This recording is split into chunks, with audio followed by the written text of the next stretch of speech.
ఇంకో రాజ్యాంగాన్ని రక్షించుకుందాం, దేశాన్ని కాపాడుకుందాం. సీఎం రేవంత్ రెడ్డి చాలా సందర్భాల్లో ప్రెస్ మీట్లో కూడా రాజ్యాంగం ప్రమాదంలో ఉంది, రాజ్యాంగం రక్షించుకోవాలి, రాజ్యాంగం ఉంటేనే దేశం బాగుంటుందని చెప్పేటువంటి వ్యక్తి సీఎం రేవంత్ రెడ్డి. రాజ్యాంగ రక్షణ కోసం పోరాడితే దేశం గర్విస్తుంది. రాజ్యాంగ రక్షణ పోరాటానికి కట్టుబడి ఉన్న సీఎం రేవంత్ రెడ్డి. దేశ భద్రతకు ప్రతిరూపం భారత రాజ్యాంగం. అంబేద్కర్ రాజ్యాంగ శాసనం తరతరాలు నిలిచిపోతుంది. రాజ్యాంగ రక్షణే శ్వాసగా జీవించాలి సీఎం. దేశ పౌరులకు న్యాయం, స్వేచ్ఛ, సమానత్వం, సౌరత్వాలకు అందిస్తూ రాజ్యాంగాన్ని ఆమోదించి నేటికి 75 సంవత్సరాలు పూర్తయిన సందర్భంగా ఆయన చేసినటువంటి వ్యాఖ్యలు. రాజ్యాంగాన్ని రక్షించుకోకుండా, రాజ్యాంగం బాగులేకపోతే, రాజ్యాంగం ప్రమాదంలో ఉంటే దేశం కూడా ప్రమాదంలో ఉందని చెప్పినటువంటి వ్యక్తి తెలంగాణ సీఎం రేవంత్ రెడ్డి.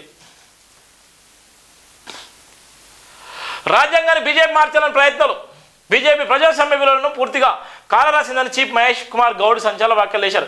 గాంధీ భవన్ సంవిధాన్ దివాస్ సభలో ఆయన మాట్లాడుతూ అంబేద్కర్ రాసిన రాజ్యాంగాన్ని బీజేపీ మార్చాలని ప్రయత్నాలు చేసిందన్నారు. బీజేపీ వాళ్ళు వాళ్ళకి అనుగుణంగా రాజ్యాంగాన్ని మార్చాలని చూస్తున్నామని ఆగ్రహం వ్యక్తం చేశారు. రాహుల్ గాంధీ అదరకుండా బెదరకుండా రాజ్యాంగాన్ని కాపాడడానికి ముందుకొచ్చారని వ్యాఖ్యానించారు. దేశంలో మొదటిసారిగా తెలంగాణ కులగణన చేస్తున్నట్టు తెలిపారు. రాహుల్ గాంధీ ఆధ్వర్యంలో మేధావులు సూచన సలహాల ద్వారా కులగణన చేస్తున్నాం, మన బీజేపీ తిరోగమనం చేపట్టాక తప్పదని కామెంట్ చేశారు. రాహుల్ గాంధీని ప్రధానమంత్రిని చేసే వరకు కార్యకర్తలు పనిచేయాలని మహేష్ కుమార్ గౌడ్ పిలుపునిచ్చారు. పాఠ్య పుస్తకాల్లో ప్రియంబల్ ఉండే విధంగా చూడాలని సీఎంను కోరుతున్నట్లు తెలిపారు. 8వ తరగతి నుండి విద్యార్థుల రాజ్యాంగం తెలిసే విధంగా పుస్తకాల్లో ప్రియంబుల్ను పొందపరచాలన్నటువంటి నేపథ్యం కూడా ఉన్నటువంటి నేపథ్యం ఉందనే వార్తనైతే మనం చూస్తున్నాం.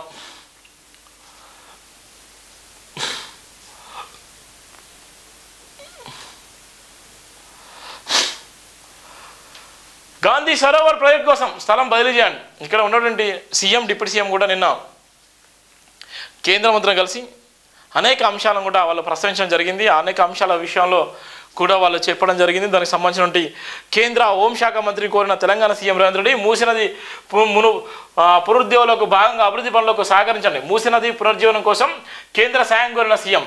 తెలంగాణ ప్రభుత్వం ప్రతిష్టాత్మకంగా ప్రారంభించిన మూసీ పునరుజ్జీవనంలో భాగంగా హైదరాబాద్ నగరంలోని ఈశా మూసా నదుల సంగమ స్థలంలోని బాపుఘాట్ వద్ద గాంధీ సరోవర్ ప్రాజెక్టు అభివృద్ధి కోసం రక్షణ శాఖ పరిధిలోని 202.27 ఎకరాల భూమిని రాష్ట్రానికి బదిలీ చేయాలని ముఖ్యమంత్రి రేవంత్ రెడ్డి కేంద్ర రక్షణ శాఖ మంత్రి రాజ్నాథ్ సింగ్ను విజ్ఞప్తి చేశారు. మహాత్మా గాంధీ చితాస్మరణని కలిపిన చోట ఏర్పాటు చేసిన బాపుఘాట్ను ప్రపంచ స్థాయిలో గాంధీ తత్వికతను చాటి చెప్పే కేంద్రంగా తీర్చిదిద్దాలని తమ ప్రభుత్వం నిర్ణయించిందని ప్రాజెక్టు వివరాలను కేంద్ర మంత్రికి సీఎం తెలియజేశారు.